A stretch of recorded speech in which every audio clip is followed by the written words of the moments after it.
9 देखो, कह रहा है उस आयत की लंबाई और चौड़ाई के लिए संभवतः व्यंजक निकालें जिसका क्षेत्रफल दिया है। यानी आयत का क्षेत्रफल दिया है, आयत का क्षेत्रफल दिया हुआ है, क्या है 25a स्क्वायर माइनस का 35a और प्लस में 12। तो इसमें से गुना करोगे तो आपका 300a स्क्वायर आएगा, 300a स्क्वायर आएगा।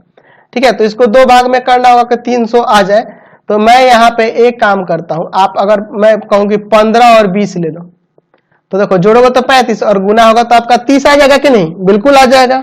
चलिए तो अब इसका गुणनखंड कर देते हैं, 25a स्क्वायर माइनस का 15a और माइनस का 20a प्लस का 15। तो यहां से क्या कॉमन है, आपका 5a कॉमन है, तो यहां बच जाएगा आपका कितना, तो 50 25 5 बचेगा और माइनस का 3।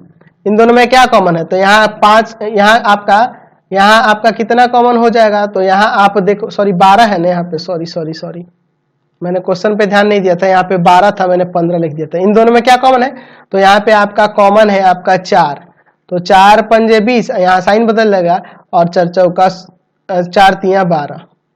ठीक है, तो दोनों ब्रैकेट में सेम आ गया, 5a माइनस 3 इंटू में 5a माइनस 4। तो बड़ा वाला लंबाई होता है, छोटा वाला चौड़ाई होता है, आपको पता है ना, लंबाई चौड़ाई में लंबाई तो बड़ा होता है ना चौड़ाई से। चलिए, तो आयत का क्षेत्रफल होता है लंबाई गुने चौड़ाई, तो लंबाई हो जाएगा 5a माइनस 3 और चौड़ाई हो जाएगा 5a माइनस 4। ठीक है, चलिए कोई दिक्कत नहीं है। लास्ट क्वेश्चन देखते हैं, क्वेश्चन नंबर